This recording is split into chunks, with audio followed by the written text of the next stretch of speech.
Good afternoon. My name is Bruce Lockhart. I am a resident of Madison, Connecticut, and I have an editorial that I wish to share with you about facts that are happening in our neighborhood.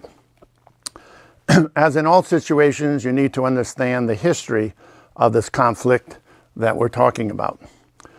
I've been a Madison resident for 25 years, abiding by the town rules, picking up trash along the roads, even wading into the Neck River to retrieve trash from the river.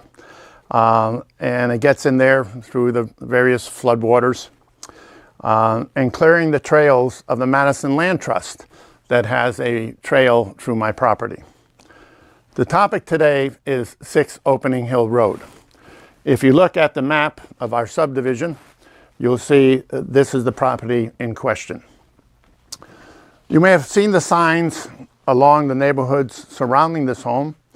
They include all of the Opening Hill Road, Indigo Trail, Kachina Trail, Norton Town Road, and Green Hill Road, where our high school is located, and a new elementary school is now being built.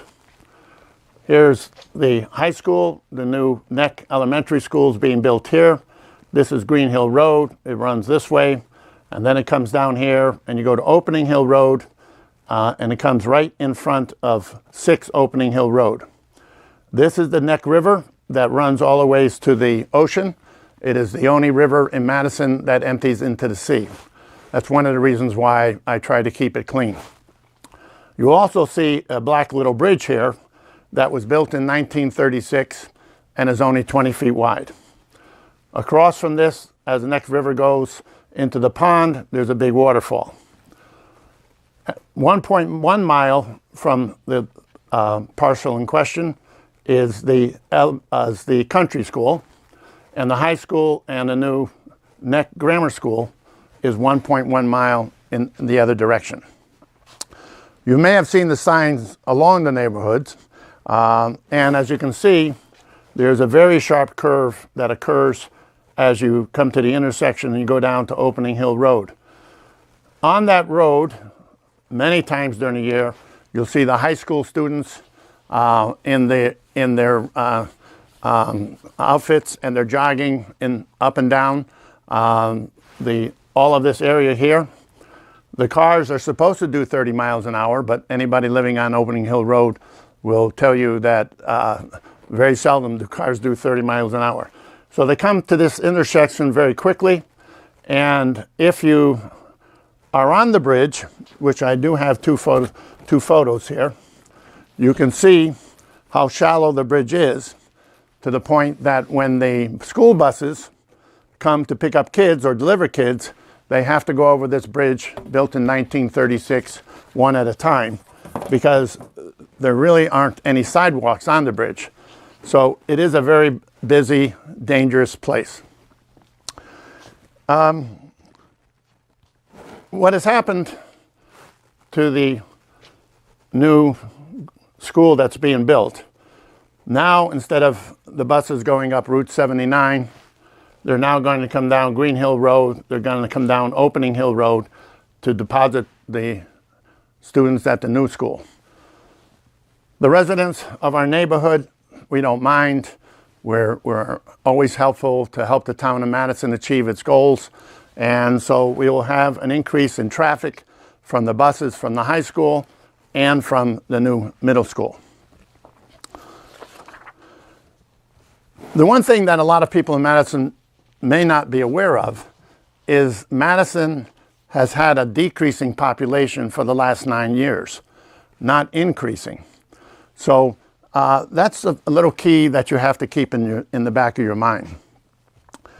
As I said before, the track teams run up and down this area. It's a very quiet residential area. They walk their dogs, people walk their dogs, people jog, people bicycles, mothers walk their newborns in their strollers. So it is not conducive to any high traffic. So that's the background of what we're talking about. This is, again, the property in question, and these are all the homes built in the area surrounding that. So what is happening? The Tremaine Foundation has swooped in to Madison and has purchased in bankruptcy court this parcel of land. The goal is to take this property bought in from foreclosure from the Bank of America and turn it into a source of revenue. Well, okay, in a bad year, the Tremaine Foundation has 60 million. In a good year, they have 100 million. But the key that you have to remember, it's a tax-free foundation. In other words, that any money it makes goes into the foundation. So they came up with the idea of buying this piece of property in a residential neighborhood and turning it into a revenue stream. In their first proposition to the zoning board, they talked about having venues up until 11 o'clock every Friday and Saturday nights. They had people coming to live, artists to come and stay at the house for the 6 and 8 bedrooms. They were having revenue streams of 6 to 12 people coming every day. They wanted it open 6 days a week. They wanted to build a cafeteria. They wanted to build a outbuilding to house their offices of 1,500 square feet, up to 32 feet in height. And they wanted to build a gift shop. All again, generating money to go into a tax-free foundation. In other words, that Madison would not receive any of the revenue generated to feed into this big foundation. They, and so to have a venue that holds 150 people, well, obviously there's no place to park, because what you see here is the Neck River running through the properties. A good portion of this old farm has the Neck River, and whenever the Neck River floods, which it does maybe 5 or 10 times a year, the water comes over the property up to here, comes up to the bridge, and floods the road itself. So how do they wish to get around bringing 150 people on a Friday and Saturday night? Well, they're going to ask the people to park at the parking lots off of Interstate 95, and then they're going to get minibuses, and then they're going to run on a continuous loop from 95 all the ways down in there, and then probably up our street, back around again, back down Green Hill, back down Opening Hill Road, and back to the parking lot as they deliver all of the attendees to these parties, and then they'll reverse after the party's all over and run all the minibuses again. So all of this is for a tax-free foundation. In other words, we get the buses, we get the noise, we get the people, the congestion, and they get all the money under their foundation. They then can apply to not pay any real estate taxes. So they've paid the first segment of real estate taxes, which is $20,000 on this parcel, but because they're be granted it as a tax-free foundation, then they don't even have to pay real estate taxes on this parcel. All of these homes, which are 14 home sites, we in Madison pay $860,000 per year in real estate taxes. And here comes this foundation taking a $20,000 parcel and probably trying to get it off their tax rolls. They claim that this house needs repairs and it has to be saved. Well, okay, a lot of old houses have to be saved. It belonged to their grandfather in the 1950s, who owned all of this, almost 100 acres plus this parcel of land here. So what he did was he decided that as he was getting older that he wished to sell off the majority of the farm. So he broke it out, had a contractor come in, put in the roads, and broke out parcels of land for people to buy. But with this, the grandfather had a covenant that every parcel sold had to agree to his restrictions. And his restrictions were only one house per lot, no outbuildings. You were to protect the Neck River, not taking down any excess trees, no commercial venues of any type in any of these homes. Also, he wanted all the wildlife protected. He wanted no hunting, no fishing in the river. And of course, all of us agreed because it's a beautiful area, peaceful and quiet. So along comes the Tremaine Foundation and says, well, we don't care about what grandfather said. We want to start a so-called artist colony here. We want to house 6 to 8 artists in the old farmhouses. We wish to build a new building, and we wish to have revenue-generating events. And we don't really care about anything that you people signed. And by the way, our grandfather's no longer here, so we're going to do what we wish to do. So what did they end up doing but purchasing land in bankruptcy court and telling us that this is what they wish to do, and they're proposing that to the town of Madison.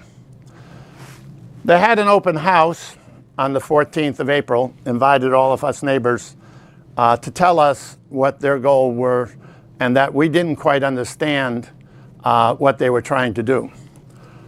They started off with the conversation of praising the architect who in the 1950s became friends of their grandmother and grandfather to redesign the house.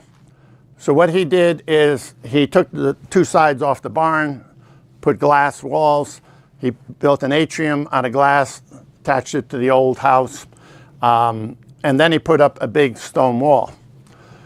The whole property is surrounded with a big stone wall on Opening Hill Road, and the whole property is surrounded by a 10-foot chain link fence. Sort of reminds you of what a concentration camp looked like. And the reason is that Philip B. Johnson was an American Nazi. He belonged to the Nazi Party. He went to all of the rallies in Germany. He even accompanied the German army into Poland. And for reference, a recent book by Rachel Maddow, the first chapter talks about Philip B. Johnson. And he was mentioned in an April New York Times article, which mentioned his colorful past as a Nazi sympathizer and organizer. Of course, after Hitler lost the war, his tune changed, and he wanted everybody to forget the past. So at their opening house, they're praising him as one of the great architects of America. Well, this house is not in the National Register. It's not in the Connecticut Register. It's not even in the Madison Register of Historic Homes. We have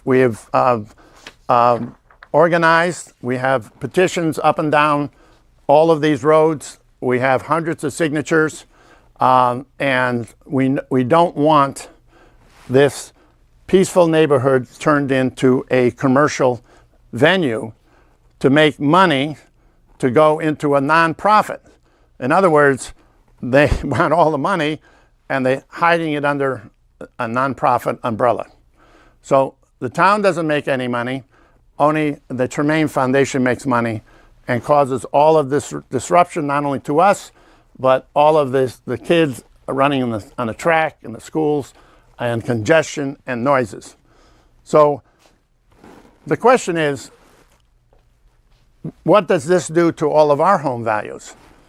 The other question is, there's 4 brand new homes being built here, over $1 million in value. This will lower the value of this whole neighborhood, and it will lower the value of any of the neighborhoods connected with this kind of traffic.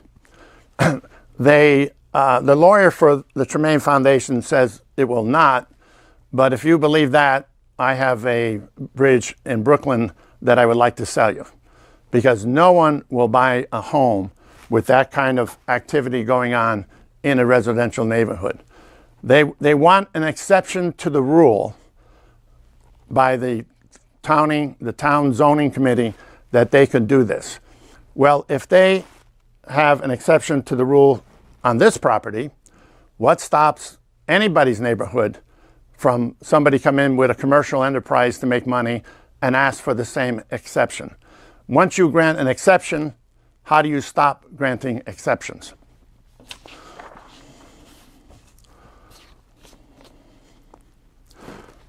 Now we come to the Academy Street School. As you know, it's been sitting in Madison for 10 years, 12 years unoccupied. We don't know what to do with it. So we passed a budget that we're going to spend $18 million to renovate the Academy Street School into somewhat like a cultural center. So it's hard for us to understand in this peaceful residential neighborhood why the town of Madison would even think about allowing this, when reality says that if you're an art exhibitor or if you want to teach people art, that the place to do it is the Academy Street School. Because not only will it have restrooms, it has parking, it'll have cafeterias, it'll have an auditorium. It's the perfect place for this type of venue. Also, anybody that comes to town would be able to walk to restaurants, they'll be able to walk to any of the stores, they'll be able to park, there'll be no congestion whatsoever in a residential neighborhood. So what we're asking you to do is, there's only one hope left for us. All of these homes and the other 50 homes that are up and down the street that have all signed petitions not to allow this is the zoning board. We hope that you will write the zoning board and tell them that you don't want this to occur in this residential neighborhood. You'll also hopefully will attend the meeting, the zoning meeting, and give us some sort of support. The meeting is going to be on May 16th at the town facilities here, and we hope that you all turn out.